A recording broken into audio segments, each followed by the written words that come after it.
Ed Reardon may finally have found his niche in Ed Reardon's Week in a moment. Then at midday, Winifred Robinson will be here with you and yours.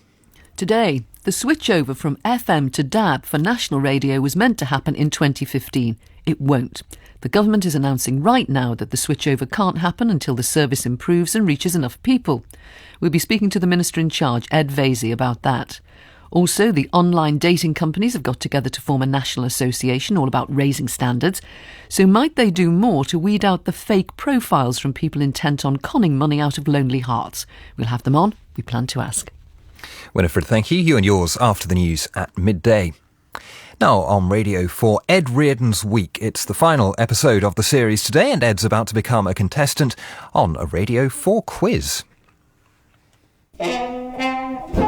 Ed Reardon's Week by Christopher Douglas and Andrew Nickolds. Episode 6, The Bride of Auntie. I mean, come on, you just... Oh, this is absolutely ludicrous. You're not listening to a word I'm telling you. No, I'm not. Not if you're going to dispute every single answer. Well, the point of a pub quiz, surely, is that some at least of the answers should be correct. And I'm telling you that when Yorkshire played at Hull in 1974, it was Humberside and therefore not part of Yorkshire. So the answer is Scarborough, Headingley, Harrogate, but not Hull! Well, that's not what I've got down here. Well, it's not your fault, Steve. You're too young to remember, but I do. Dolly scored 227, took 4 wickets. Yeah, well, Dolly wasn't cloned until 1996. That was the answer to round 2, question 4. You see, you'd have known that if you hadn't been so busy accusing the Berkhamsted brainiacs of Googling under the table. Dolly, as in Dollavera, the England all-rounder, not Dolly the sheep. And by the way, I'd like to claim a retrospective half mark for knowing she died on St Valentine's Day 2003. OK, I'm going to move this on now. Hull is the right answer. I checked it online. Yeah. Oh, online. The Doomsday Book de nos jours. No, Wikipedia. Ah, the last refuge of the scoundrel. First said by Dr. Johnson about patriotism, by the way, not Stephen Fry. Just to flag that up in advance of the famous quotations round. OK, next question. Who wants him thrown out? I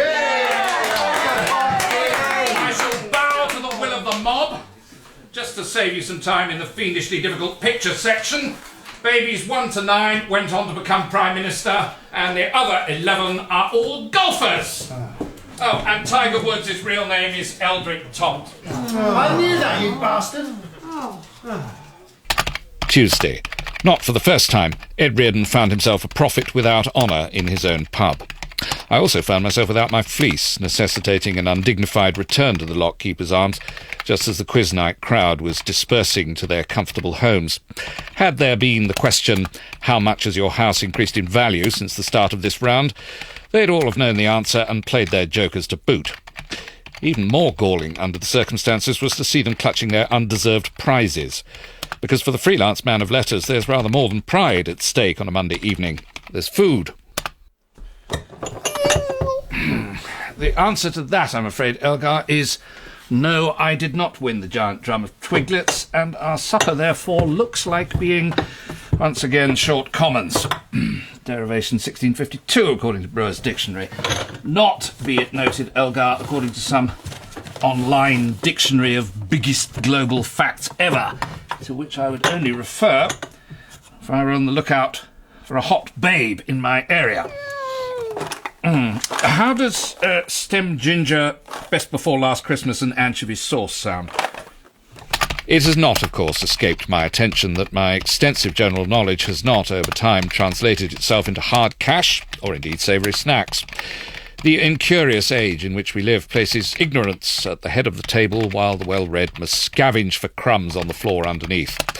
A prerequisite for success, therefore, is either rank stupidity or the ability to hide one's learning. I admit that I do not always succeed in the latter.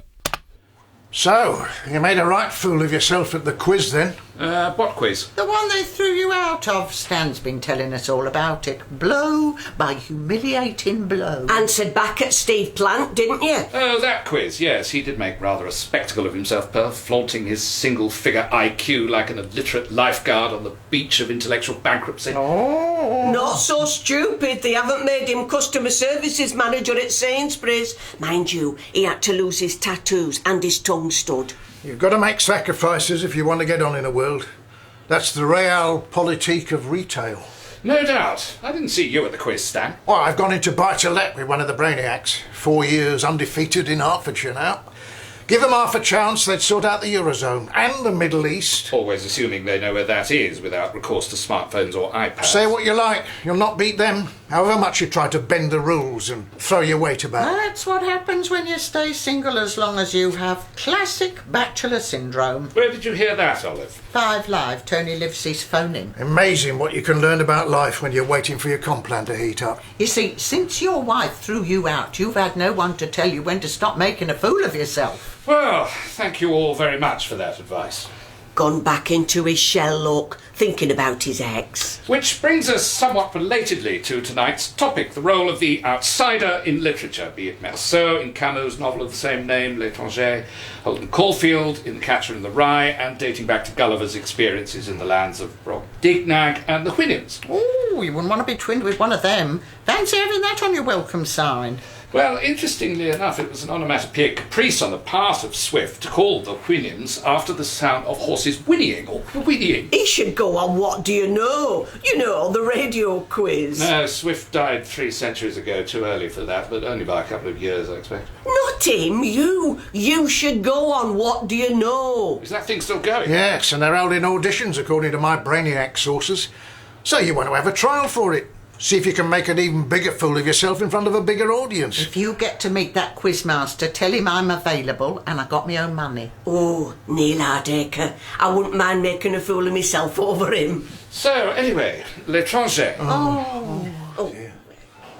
This is a customer announcement. Hey, what day is it? Saturday. So why not get a sloppy Giuseppe pizza? Perfect for watching X Factor with. Perfect while watching X Factor. Yes, sir, how can I help? Well, change the script of that announcement for a start. I mean, if you go to most of the people in here, they wouldn't even watch Strictly.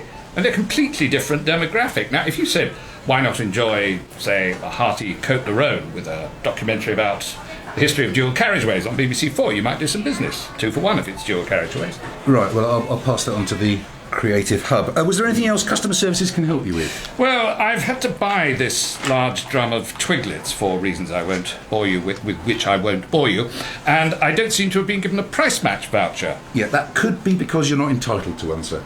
I am, because I can find it cheaper elsewhere, 35 pence less at both Tesco and Asda. I checked online. Oh, online? Oh, that was the last refuge of the scoundrel, didn't someone call it?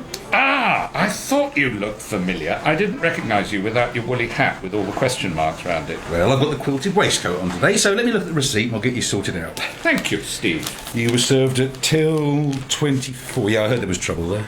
Well, the boy was impertinent. Yeah, that's one of the Saturday staff. He's been sent for in-store counselling. Good. But the bad news is you don't qualify for a price match discount as your spend amounted to less than £20. But I carefully budgeted that I would just exceed the £20 threshold with a concomitant saving on the twiglets.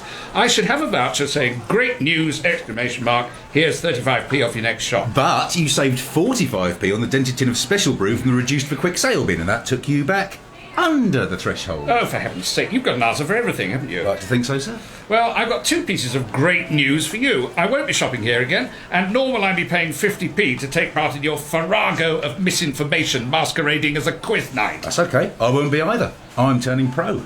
Got an audition to be on What Do You Know on Monday. Well, I just hope you get Gilbert and Sullivan. The guys who wrote the operas. No, that's Gilbert and Solomon. Gilbert and Sullivan opened the batting for Yorkshire 1952 to 57. Oh, no, thanks for the heads up. No problem, Steve.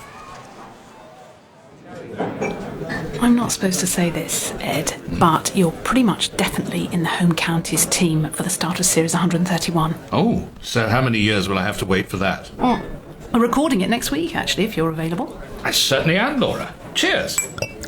Oh, no, it's all right. I'll get another one. Well, if you insist, but you must let me get the next one. Can we have another? Thanks. Oh, actually, can you make that too? Save them a journey. Oh, that's very good thinking. No accident you've been entrusted with producing the nation's most respected brain game. Well, it was an accident, actually. Deirdre Baxter, the last producer, fell down the stairs at Broadcasting House after a heavy night in the George. Well, there was nobody there to help. The next day was Friday, so obviously no one came into work. Then Monday was a bank holiday, so they didn't find her for 4 days. It's an occupational hazard right across the media, publishing, broadcasting. She was only 79. So many talents nipped in the bud. So she died alone, just as she always said she would, apart from a photo of Bill Oddie looking down on her in the stairwell. Oh, thank you. Still, every cloudy bay has a silver lining. One of the many advantages radio has over television is that the producers still pay for the drinks. Unlike the little Lord Fauntleroys of TV Centre, or wherever they park their porter cabins these days, the executives of the senior broadcasting service fulfil their obligations to thirsty freelancers and others below the minimum wage. It's a consequence of good manners, alcoholism of course, and sheer blind terror that the limited talent on offer will go off to ply their trade on eggheads and mock the weak. Luckily, Laura Pope was a fairly typical example of her species. Cheers. Oh, sorry. Did some of that go on you? It's all right, won't show on radio. So, Laura, if it's not betraying any privileged BBC information, how did matey with the woolly hat get on? Useless. He didn't know the name of a single part of Penzance. Boys! Yeah, mind you, I couldn't have named one either. You know, I've been producing this show for 3 months and I haven't got an answer right yet. Well, you don't need to in your position with your job and that marvellous credit card. Anyway, I think general knowledge can be overrated. Don't sell yourself short, Ed. Oh, all right. Shall we have some dips then? Oh, apart from and Ringo. And Ringo, I got that one, and Ringo. Well, that's all you need to know. And you're so good at producing and digitising, or whatever it's called. Yeah, and booking the cabs. Well, no, I didn't mean to diminish your status. Although Berkhamsted isn't too far out of the way, then... No, you're right. What have I got to show for it? I have no relationship, I have no kids, I'm a real bride of Auntie, that's me. Well, now who's selling themselves short? Look, you're running a show that's been going for 65 years. It must be almost as long as Top Gear. Personally, I'm very excited to be part of it. I can quite see myself becoming the next Gilbert Harding. Sorry, I don't watch Top Gear. I'm never in the evenings. No, he was the next Ted Moult then. No? Fred Housego? No, so can you skip a few decades, Ed? They'll be calling last orders soon. Anton Deck then. Sorry, you must think I'm really fit. No, not at all. And I'm 40. God, I'm starting to bore myself now. I better call a cab. I'm good at that. Well, make it in half an hour, then we've got time for the dips. Oh my God, Ed, it's totes tremend brackets much. I love Radio 4. Yes, Ping, it can be quite good sometimes. Ooh, if you get up really, really early, there's this heinously fab programme about women in the countryside. Farming Today, yes, very popular among the metropolitan elite. No, it's all women talking about how hard it is to move out of North London and go and live in the country. Ah, you must mean... Oh, and sometimes they do it the other way round, about women who've hacked off so many, countryside folk that they have to move back to London, only a scuzzier bit. It's called Woman's Stuff or something. I think you mean Woman's Hour, and it's on mid-morning for most of us, and you'll find they do discuss other topics. Yeah, whatevs. Most mornings I'm running, so I have toddler tea on. Anywho, I don't know why the Beeb want you, but they do. Good. So, Pink, when you go into battle with the corporation about my fee, I'd like you to bear in mind that this is an organisation that's been under investigation by the Public Accounts Committee, the National Audit Office and the Fraud Squad, so I'll hear no lectures from the Artist Payments Nibelungen about the need for belt tightening. Oh, yeah, the guy said £43 is the best they could do. All right, then. Unless you can get it rounded up to 45. It's already been rounded up from 41. He's really nice, actually, the guy. Sorav. Amazing coincidence, Ed. We stayed in the same ski chalet at Maribel and didn't even know it. Oh, lucky thing. If it hadn't been for that, I imagine I'd be down to £38. Yeah. And tell them I want a car to this studio, or they'll have to get Todd Latte to do it. Toddler tea. You're going on a quiz show, Ed. Get trivial now. The word trivial and Ed Reardon in the same sentence. Linked forever in tragic comedy, like Laurel and Harvey. It's Hardy, Jazz. Look at you, living proof of the sheer uselessness of pedantry. Head full of pointless information, yet you can't even afford matching socks. Oh, he can't help it, Jazz. He gets up in the dark to listen to farmers' wives. And as it happens, all that redundant information is about to net me a substantial BBC fee. That's quite cheered me up. Ping, how's my Kickstarter page looking? It was up to 480,000 when I got into the elevator. Have we gone past the 500,000 yet? I'm buffering, Jazz. Is this 500,000 complaints about your last film? No, it's pledges of confidence from people who can't wait to see the next movie by Jazz Mulvey. 494,500 now, Jazz. Yay! 494,500 what? Pounds. Don't you know about Kickstarter, Ed? He's in a difficult position now. If he says no, he might give away that he's interested. If he says yes, we'll expose his ignorance. Well, let me try and satisfy you both. On Ping's screen, I see a particularly repulsive mugshot of Jazz wearing a cap turned the wrong way round, a bit like Norman Wisdom, only without the satirical edge. See, it's a website where punters can invest in all kinds of new projects. It's brilliant. Look, there's a phone you can eat if you get, lost in the Himalayas or wherever. I put 20 quid into that. It says you don't lose your photos. Clever. Put me down for £1,000. Or there's, sandals that use the heat from your body to make toast. I mean, that would be perfect for you, Ed, and give you more time to look for your socks while you're having breakfast. And what do these punters get in return for investing in Jazz's film? Apart from shame by association and the contempt of their friends. They get the gift of entertainment. Well, so you put something up on the internet saying, give me money, and they just do it, despite the excrescence that was Herbie Goes to Washington. Obviously, they wouldn't give you the money, but they will for me.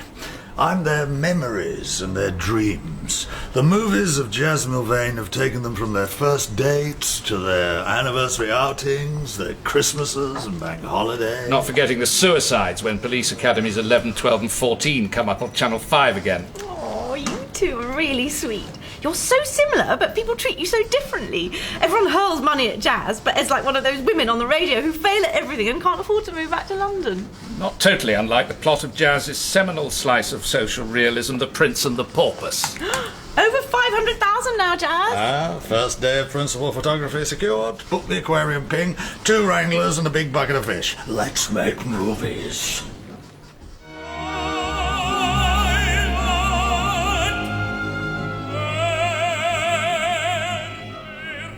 So, home counties north, any ideas? Stephanie? Would we be in Wagner country here, Neil? Yes, we would indeed. So, it's Klingsor's garden overlooking the Bay of Naples, of course, but I can't for the life of me see how George Formby fits in. I fear you've taken the wrong autostrada there, Stephanie. Ed, can you navigate us home? I think Siegfried, the vet's brother from All Creatures Great and Small, might have taken his honeymoon in Blackpool, where, of course, the chirpy entertainer wielded his eponymous stick of rock. Resting the tape. Bravo. And earning, moreover, a point. Or, as Pliny might have put it, ex-Lancashire, semper aliquid novi. Ed setting the table on a roar, but not, unfortunately, earning an extra mark. Which brings us to the halfway point of What Do You Know, with the scores standing at Home Counties North 2 and Northern Ireland 1.5. Very tense indeed. Laura, can we have a break there, love? I'm parched. Any chance of a cup of tea? Sure, quick one. And would a shortbread be too much to ask? No, she's gone. You see, Deirdre didn't need to be told. She'd have had it all laid out, ready. Oh, dear. Let me get you a glass of water, Neil. No, you stay where you are. You're the talent. Multi-talented, I'd say. Oh, not at all, Stephanie. I bow to your familiarity with 14th century Madagascan warlords. Actually, Neil, would you mind drinking this in between questions? We're a bit behind after not quite making the connection between the Nolan sisters and the charge of the Light Brigade. OK. Oh, pardon me for breathing. Simmer down, Sean. See, Deirdre wouldn't have left the line to Belfast open, and this would have been a China cup. She's got a lot on her plate, Neil. All without an assistant, too, since the cuts. And they're open across the road, in vino veritas, as your pal Pliny would say. Ready when you are, studio. Light coming. Right. I tell you, one word from Eggheads and I'm out of here like a shot. So, we progress with cat-like tread to round 4. The media. Rather you than me. We've all heard of Tom, Dick and Harry, but what links Mac, Dick and Mungo? Are they the 6th, 7th and 8th highest Cairngorms? Regrettably not. Yes, I think I know this one. Are we in the purlieus of Broadcasting House, the proper one, not the one that looks like a branch of Next? Indeed we are, Home Counties North. Would you care to elaborate? If I can. I think they're all wireless uncles from the golden age of children's radio. Uncle Mac was the voice of Larry the Lamb in Toy Town. Yes. Uncle Dick's surname was Shepherd. And Uncle Mungo regaled his young listeners listeners with yarns of farming in the outback. So the answer is sheep. I think you just won Best in Show. Ed, that was absolutely brilliant. Cheers. Cheers. Thank you. You really must let me get the next one, especially as I'm in danger of becoming a what do you know fixture. That radio uncle's answer, it blew everyone away. Well, I could have gone in a number of different ways with that. Uncle Mac was also the odd one out because he was the only uncle who wasn't working as a Russian agent at the same time. BBC must have been rubbish pay then too. Yes, but the trick, it seems to me, of being a first-rate broadcaster is not going on too much, knowing when you've said enough. Do you want to have a baby? Sorry.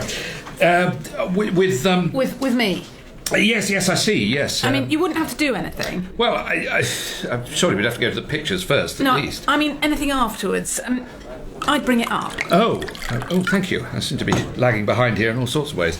Cheers. Yeah, yes, again, yes. But why me? Oh. My looks, your brains. What Sarah Bernhardt actually said to Bernard Shaw was my beauty, your brains. It's not a quiz question, Ed. It's real life. Well, to paraphrase Shaw's response, what if it had my looks, your general knowledge, and our combined capacity for alcohol? It would come out pickled.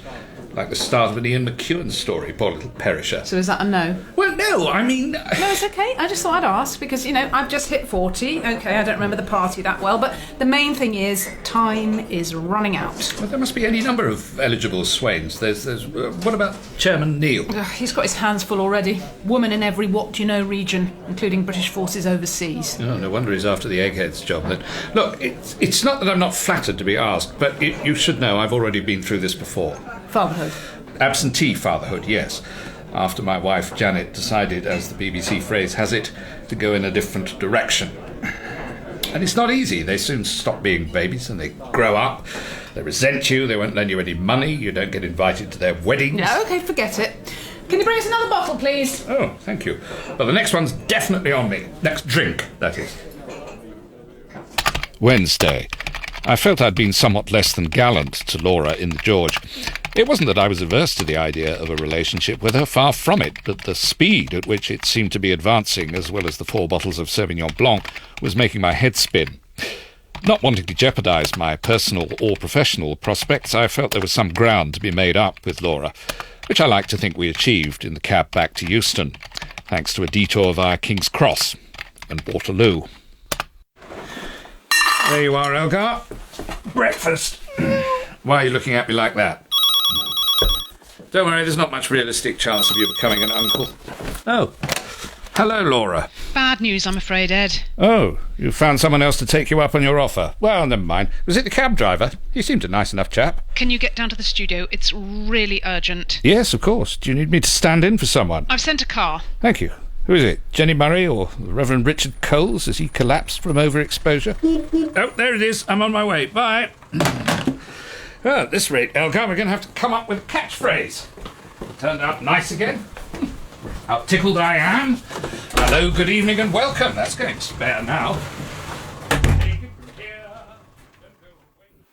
Absolute bloody amateur night, this. Home Counties North reporting for duty.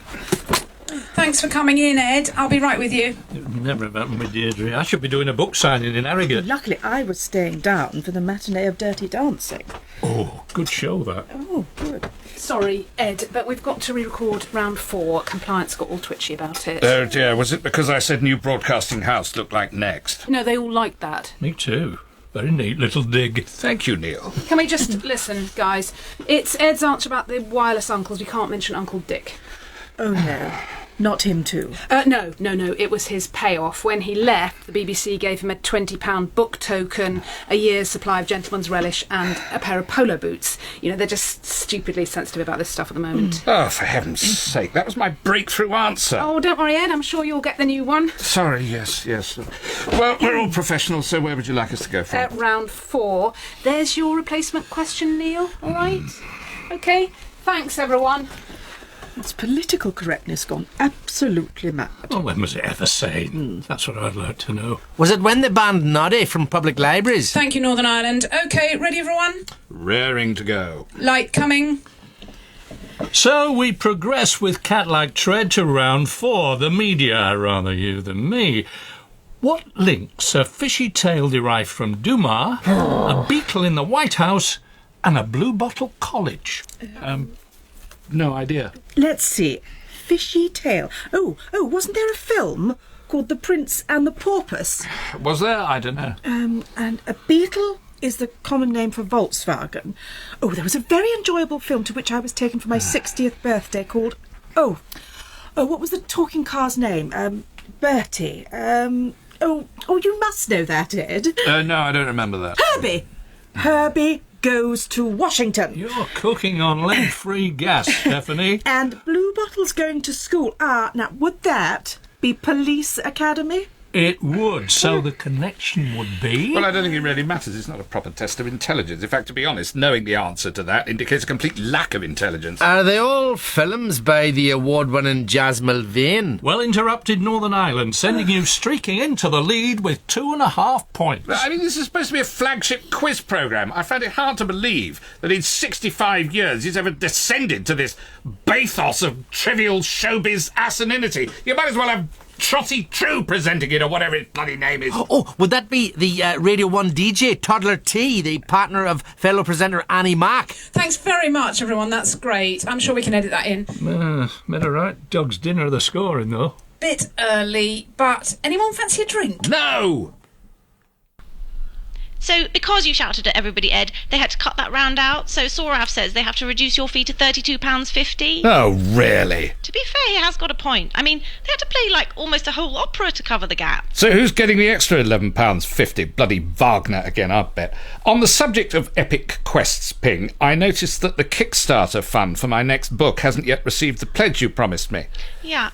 I'm not sure about the title. Ed Reardon's Miscellany of Basic Facts That Even a Complete Moron Ought to Know. Bit of a feel-good fail. Nevertheless, you gave me your word as a member of the Soho House. OK, I'm putting 30 quid in now. Thank you very much. Yeah, no biggie. We'll just send you £2.50. Buffering! So what you're really doing is investing my money? No, I'll stop you there, Ed. Oh, the funding period just closed. What? 'Cause you didn't raise enough, or anything, act. But gotta go. Jazz on the other line from Florida. Bye. Oh, it's all right, Laura. It's empty. Oh, thank God. Oh, what happened? Nothing. You fell asleep. I sound like that corn crake we used on Tweet of the Day. Mouth like the bottom of its cage, too. You haven't got a beer, have you? Not anymore, no. But, Laura, should you be drinking if this plan of yours is to have any chance of success? So we did discuss that again. Because the statistics show drinking while pregnant can result in a child's reduced brain size. But your brain's abnormally big, so that should even things up. I'm not sure scientific experts would agree with that interpretation. Well, they're not here, are they? So maybe we should go back to bed and prove them wrong. Oh, why not? We'll ignore that, I think. Just be more humiliation. Oh, it might be work. Oh, yes, you're right. I'll see you when you're ready, Eddie. Hello? Hello, Ed, it's me. Oh, hello. Janet. Yes, I know. I heard you on the What Do You Know programme. Not like you to listen to the radio. Well, I'm on my own again now, for reasons with which I won't bore you. Ah, sorry. I thought you were very good. You might have found your niche at last, Ed. I don't know about that. But, so I was wondering if you fancied lunch sometime. Oh, My treat, of course. Do you need some time to think about it? Ed? Ed? It's just a slightly tricky question to answer. Any thoughts, Elgar? Ed Reardon's Week starred Christopher Douglas, Stephanie Cole, Simon Greenall, Philip Jackson, Dan Mersh, Barunka O'Shaughnessy, Vicki Pepperdine, Duncan Preston, Nicola Sanderson, Alison Steadman and Geoffrey Whitehead. It was written by Christopher Douglas and Andrew Nickolds. The producer was Dawn Ellis. And being a P.G. Wodehouse fan, Ed would unquestionably approve of this week's Book of the Week, a classic Jeeves and Wooster story. Bertie Wooster finds himself at the doctor's surgery after overdoing the metropolitan life. The recommended cure is a sojourn with his irrepressible Aunt Dahlia in the country, with his resourceful manservant Jeeves. But before he goes, Bertie is given stern advice. You are a typical young man about town. Oh, thanks. I responded, for it sounded like a compliment, and one always likes to say the civil thing. You drink and smoke too much. You stay up too late. You don't get enough exercise. You must give up this unwholesome London life. Go to the country, breathe pure air, go to bed early. If you do not do this, I cannot answer for the consequences. Aunt, Gentlemen, read by Blake Ritson, starts this evening at 10:45 here on BBC Radio 4.